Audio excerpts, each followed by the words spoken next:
I'm Gavin Duffy, and I'm saying watch cavintv.com. It's a great opportunity to see some great programs, and you can watch it all around the globe via the internet and on many platforms. I watch it myself. Great stuff.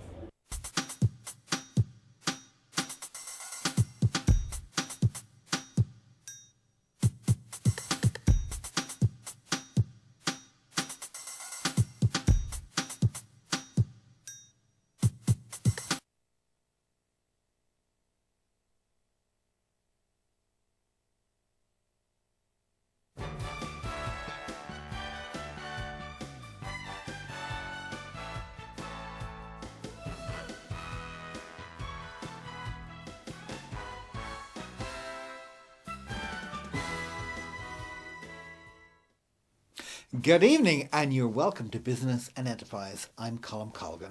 Our guest this evening for our chat is Anthony Davey of Davey's Driving Academy. Anthony, you're very welcome to the programme. First of all, I have to notice it's not a driving school or anything like that. It's an academy. There's posh fit.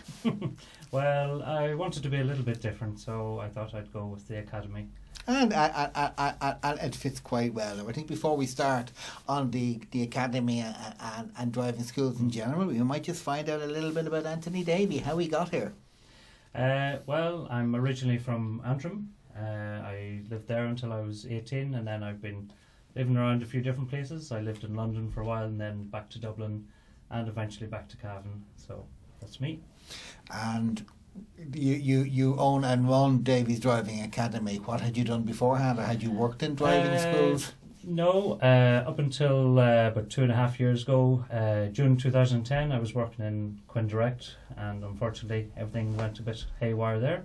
So I was there for about 6.5 years until the things went wrong. So I took the redundancy from there, and just shortly after that I was looking at my options, and I thought that starting up a driving school would be a good way to go. What were the factors that pointed you in that direction? Well, obviously the introduction of a lot of the new legislation, I saw it as a good opportunity to help develop drivers. You know, obviously lots of people now have to do a certain amount of lessons, so there seemed to be a good opportunity there for work. Now, had you to do anything, or did you just put the sign outside the door? Unfortunately, it's not that simple anymore. And it used to be. My brother, unfortunately, he's dead now, but back in the 70s when he was learning how to drive, he could drive great. Mm-hmm. But when it came to the test, he just froze. Well, he did a test 4 or 5 times. Mm-hmm. But while he was waiting to do the test, he was so good. He was still on the provisional licence, and he was helping out in the school by doing some lessons when he was stuck. Okay. When he was, so that's how loose it was in them days. Yeah. Of course, how loose it was, I'm the recipient of Sylvester Barrett licence. Some of our listeners our viewers mightn't quite get what that is. At the time, I think was it the early 80s? I can't remember the exact date. I can't remember exactly. There was too big of a queue for driving tests. So rather than speed up the process, if on that day you had a valid second provisional licence, you were automatically granted a full licence. Very, very different now. Yes, we were way looser back then. Yeah. Anyway, you had to do something to become a driving instructor. Yeah, what are your qualifications? Since about 3 years ago, there was new instructions came in that anyone given instruction as a driving instructor must be approved by the Road Safety Authority. So to be approved by the Road Safety Authority, you must go through 3 tests. So somewhat similar to what a normal driver would do. So you have a theory test, but instead of doing 40 questions, you have to do 100 questions, and you have to get in around 80% of those correct. Then you have to do a driving test. Now, again, similar to what a normal driver would do, they have half an hour driving, and they're allowed 8 to 9 faults. For an instructor, for their test, they have about an hour and a half, and they're allowed 4 faults in that hour and a half. So it's quite a tough driving test. And then you have an instruction test. So how do you actually teach people? How do you get the message across? Are you effective in how you're dealing with the pupil? and is again, even when I did take lessons of qualified drivers, and again we are going back to the 70s, the quality of the drivers varied. Yes, they could drive, but in the way, even with ordinary subjects in classes, you have some brilliant people who know their English back to front, yet their ability to teach it is in question. So you go through the process of not only being an actual expert driver under all conditions, but also you have to be taught how to do it. Absolutely, yeah. And so in the exam, in that instructional part of the exam, what will happen is a senior examiner will get in the car with you and will say, okay, now I am an 18-year-old, I've taken 2 lessons, and I was told in my last lesson that I'm going to learn how to reverse, or something similar. You then have 10 minutes to prepare a lesson, take 30 minutes and give that lesson to that person. They will then give you a different scenario. So maybe I'm somebody who hasn't driven for 20 years and I'm now coming back to driving and I have my test in 2 weeks' time. Can you see what you can do for me in the next 2 weeks to get me through the test? So you did all those exams and you passed obviously with flying colours. There you are, you had your badge. I'm now a certified driving instructor. Then what? How did you take from you being a qualified person to actually having a business? Well, it gets to that point then where you literally go buy your car, get your signs made up, get your sign on your car, and start trying to do a little bit of marketing, trying to do a little bit of advertising, get people talking about it, and just hopefully try and get a few people in the door. What car did you get? About a Toyota Yaris. And is that one that... did you just get it because you happen to like Toyota Yaris, or is there something about it that makes it easier to teach in? The one thing I found about it was it's a little bit different to other cars in that the speedometer and the if you like the dashboard is in the centre of the car rather than in front of the steering wheel. Like the old Mini. Like the old Mini, yeah. But it's digital, so it's very easy to read, and from the passenger side I can see exactly the speed as it clocks up, so I can keep a good eye. Some other cars it's a little bit difficult, you're kind of nearly having to look over their shoulder to see what kind of speed they're doing, but so that was one, and it's a very easy car to drive, and anybody that gets into it says this is a really easy car to drive. So and it's got dual controls, or it has, yeah. Now that was one thing, I had to go and do that separately, so I had to go to another company, get those fitted, and then obviously if I go to sell the car I'll have those removed again. Now when you say dual control, is that just an extension to the pedals over the ear side, or is it a kind of full set of controls that go right underneath? No, they're just connected to the pedals on the driver's side. It's just a clutch and a brake. You don't have an accelerator, so if the person on the driver's side presses the clutch, I can see the clutch going down on my side as well. Just yourself? Just myself. At the moment, yeah. Now, you said, Grant, I got my car, but again, we still haven't gotten a customer. We've done some marketing. How did you go about getting customers? Obviously getting business cards, getting marketing material printed up. I got some assistance for that, which was great from state agencies, and that gave me a good start. So then a little bit of which agency? I got support through Breffni Integrated. So yeah. I got Start Your Own Terry Business. Hyland. Terry Hyland, yeah, actually he's been on the show here in the past. So I did the Start Your Own Business course with them, and then also went in subsequent times. I went off to the Cavan Enterprise Board, did a couple of kind of 1 day or maybe longer courses there, some marketing, social media, all that type of stuff. And how long did it take from you being a fully qualified instructor, having the cards printed, the sign over the roof, before you actually got your first customer? It actually wasn't that long. Probably about first 2 weeks I had a first customer. That was probably word of mouth though. So it was quite daunting for me as well, going to the first customer, to actually have that responsibility of of trying to get this person through Absolutely, the because test. up to that it had all been theory. Yeah. You know, Yeah. great, you had Yeah. passed a test that just Yeah. showed what a good driver you were. Again, with the instructor, it showed in theory what a good teacher you were. But Yeah. suddenly there Yeah. you were, Yeah. some fresh-faced kid saying, right, I'm going for my first driving lesson. And then you had, you said, the daunting responsibility of being there. Now, you're at it a year and a half, so you're smack in the middle of all the new rules. Yeah. What are some of the new regulations involved in driving now? I suppose the big one really is all to do with the essential driver training, or EDT, as most people would know it now. So that is effectively for anyone who got their first learner permit, which is the old provisional, from the 4th of April 2011. If you got your first learner permit from that date onwards, you must do 12 lessons, okay, regardless of anything else. Okay. Another big point of it is, with those 12 lessons, each lesson is structured. You must do lesson 1 to 8 in a particular order, and then lessons 9 to 12 in any order. Each lesson, you have a logbook, and each lesson must be recorded. The pupil then has an opportunity to write comments, and each pupil also has a sponsor. A sponsor is someone who will take it upon themselves to sit in the car with the learner when the instructor isn't there, so that they monitor the learner's progress, help them out if they have any difficulties, and just generally advise them as they go along. So basically, that's what us dads are now called. Yep. We're now sponsored.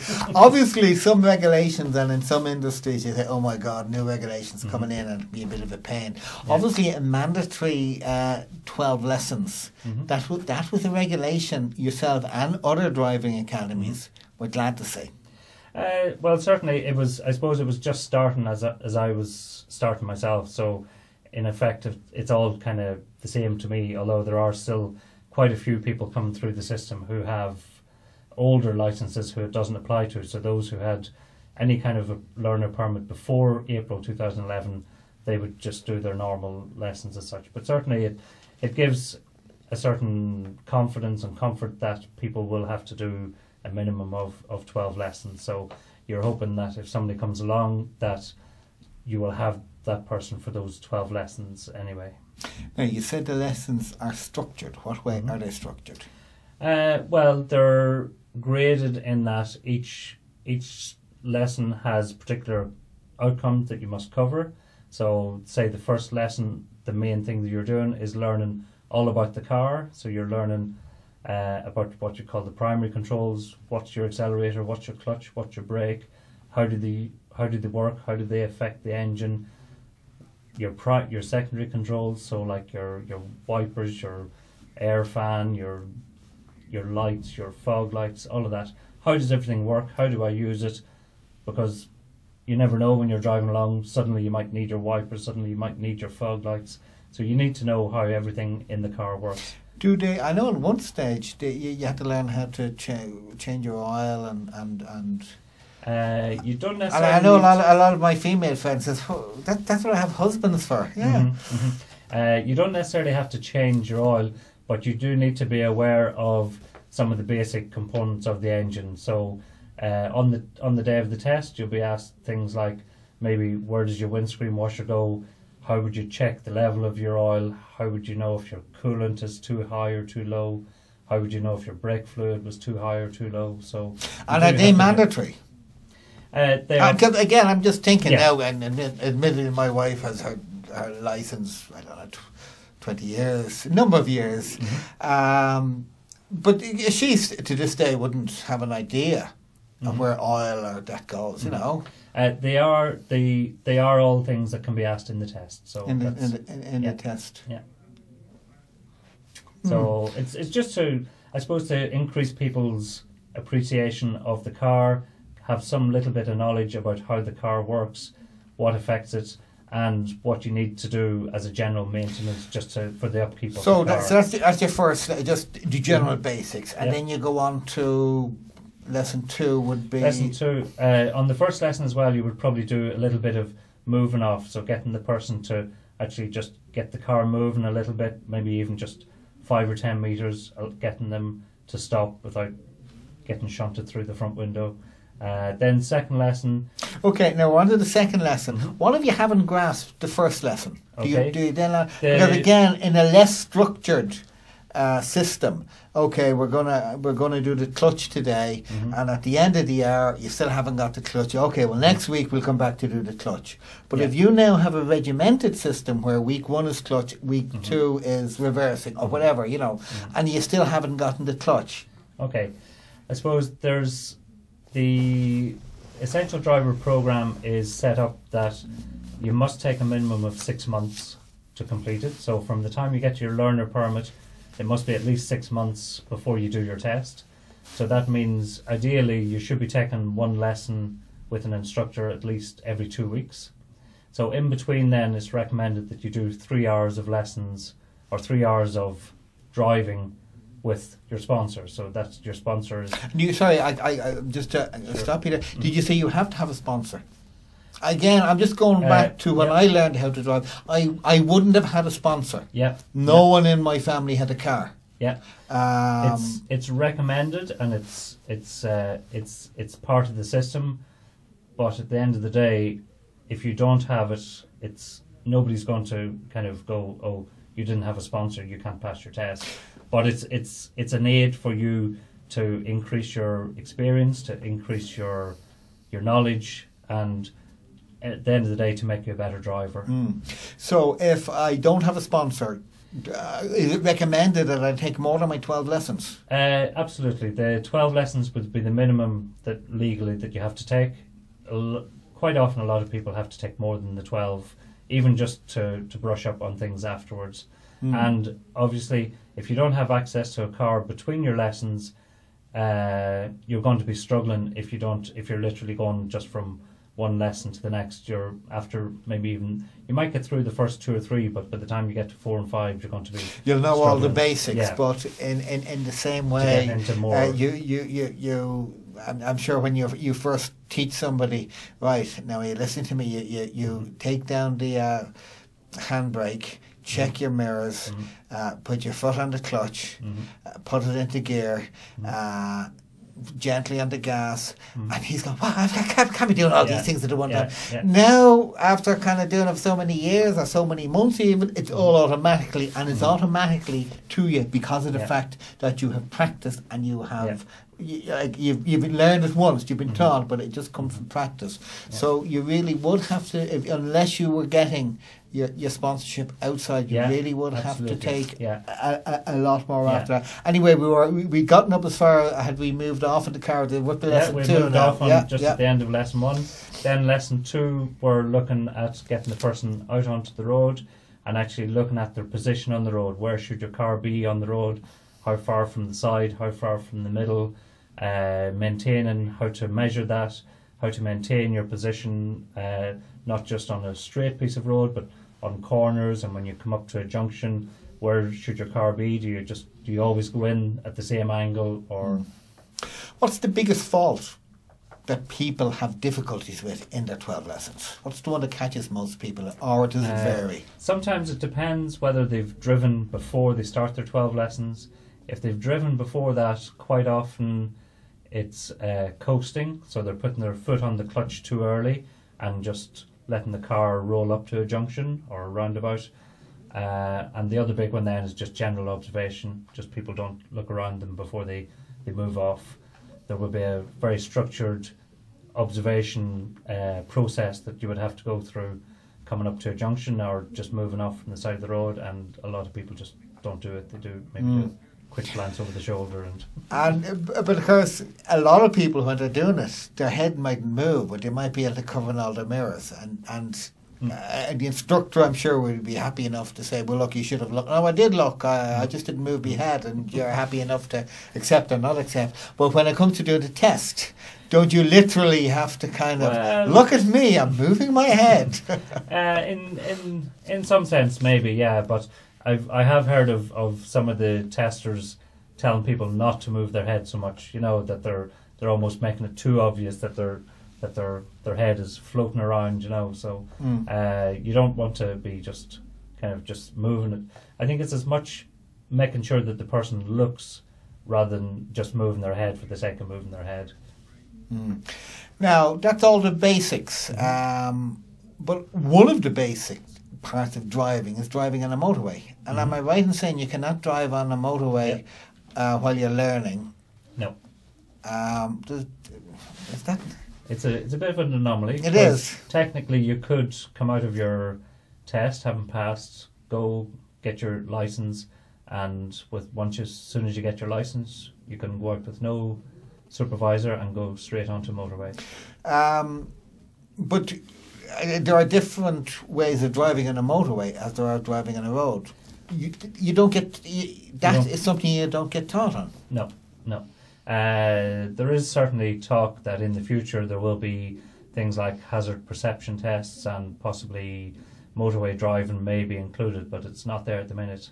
It would certainly be something I would encourage people to do once they've passed their full test, maybe to look for a lesson with someone like myself just to get a little bit of experience, know the basics of entering a motorway, how to deal with the speed of the traffic, because obviously traffic's moving a lot faster, how to overtake, how to move out, and also how to exit and how to adjust your speed to the different junctions. And roundabouts is another. We don't have many of them up in Cavan, but again, when I'm in Dublin, there's one particular one in Walkinstown in Dublin, and I think there's about 6 different roads off it. And unless you're very quick off the mark, if you were any way of a learner driver, you could be there for the day, just waiting and get the chance. It's stuff like that covered. And even more hazardous stuff like skidding. You know, again, we haven't had that bad of a winter this year, but when you think of a couple of years ago, great, when there was 6 inches of snow, yes, nobody moved. But for a couple of months, there was you still had to drive to work back and forward, and there was patches of ice, and very experienced drivers got caught. Can you teach people that type of thing? You can, yeah. Like I haven't done it as such at the moment, but it's the main thing is just taking your time, leaving your braking as early as possible, just doing everything gradually, not to be making any sudden movements. But certainly you can build up lessons around things like winter driving, motorway driving. And of course, to say when you're in a skid, the first thing you do is just steer into the skid. Yeah. And I think anytime I've got into a skid, that's the last thing I've ever thought of. Yeah. Now, advanced drive, once you've passed your test, you're kind of the equivalent of, you now have a leaving cert in English. You can now speak English, but can you really? So that's some people then go on to university and do a master's in English. Can you do an advanced driving test? Or if not a test, can you do advanced driving lessons? You can do advanced driving lessons. I don't personally do them at the moment. But there's 2 main groups. There's a group called the Institute of Advanced Motorists. So you can go along, take some lessons with them, and then do their exam or their test, and you can get recognition for that. There's also a group called the ROSPA, which would be the highest grade of driving exam you can do that I'm aware of anyway. And they do the skid control, that type of thing. And yeah, I would imagine so. Yeah. Now you get is it a C license? Is it still a C license? I remember I got a C license, and all of a sudden I got a B license, for car, and all of a sudden I could drive right up to a 3.5 ton truck, if I'm not mistaken. Is that still the case? Yeah. Wow. Yeah. But there's certainly a lot of the new regulations. There's changes coming in. It used to be automatically you would get a B for your car, you would get a W for your tractor, and you would get I think it's an A for your A for me motorbike. Yeah. Very much. Well, I did me tests for me Honda 50 back in 19. Well, let's not go there. So I legitimately have my motorcycle license, but when I got the car license, as I said, I could drive a tractor, which at the time, I wouldn't see a tractor. And here I am, there's tractors all around me, so I could just hop into one and take it away. But the bit that got me was the 3.5 ton truck, certainly a van. Yeah. And even, because I remember when we moved up here, renting out, it was a high loader Ford Transit. And I found that a bit difficult, and that was after 30 years of driving. Yeah. But I still could have gone higher again, got a 3.5 ton truck, and I could have done that 2 weeks after I'd gotten my licence. It's all down to the size and the weight. It's either 2.5 or 3.5 ton. I'm not sure the exact weight. I think it's 3.5 still. But you can drive any of those up until the specified weight, and also I think up to 8 passengers on a normal B licence. Now, it wasn't as prevalent when I lived in Dublin because there was Lewis's taxis and buses everywhere. But an awful lot of young people in Cavan seem to have cars because it's the only way they can get around. Yeah. And a certain percentage of them, I won't say them all because there are some good young drivers out there, a certain percentage of them are more interested in donutting and drifting and stuff like that. Yeah. How do you deal with that? Because obviously you're going to get a cocky little young fella coming into you. How are you, mister? No, he obviously wouldn't talk in a Dublin accent, so I'm going to have to kind of get me Cavan accents better. Yeah. I've been sent here to learn how to drive, and as soon as he gets in, he wants to start drifting and this and that. Yeah. How do you stop the bad habits that they've got even at 18, 19? Well, you just have to work with them, particularly if they're going through the 12 lessons. You have to take them through the structure of each lesson and make sure that they've covered that. What I would say is generally, in my experience, everybody I've had has been generally very receptive. And what will happen is if you, as I would do, is insist on going through the lessons as they're set up, the person who's not interested will eventually lose interest in taking lessons with me because I just want to entertain the other messing around. Yeah. So, and if somebody did start that, I would just say, look, if you don't want to learn what you're supposed to be learning, then I would say go try another instructor. What's the pass rate in general on the first attempt? There's no pass rate for the first attempt. There's the only statistics that are out there. No, sorry. The percentage that passed first time. There are no stats for that. There's only general stats on the pass rates for each test centre. Ballpark, what would your success rate be? In around 50%. Now, that might seem low, but the national average is 54 to 55%. Cavan pass rate is about 52% over the last 6 years. And the cost of lessons or packages? Lessons, booking an individual lesson would be €30. If you were booking the full 12, they would come down to €25, so you'd be talking 300 for the 12 lessons. Okay, and would there be an offer available? Yeah, at the moment I'm making an appeal today for a special offer for anyone who books 6 lessons over the next week up until the 1st of March. I'm offering to give a donation to a local charity, Enable Ireland. I'll be offering €10 for every 6 lessons that somebody books over the next week. So you get to learn how to drive, and you help a very good charity. Enable does great work in the area. Yeah. Well, that's fantastic. I appreciate you coming in and taking time to talk to us about your driving academy. And if anyone wants to contact you, how do they?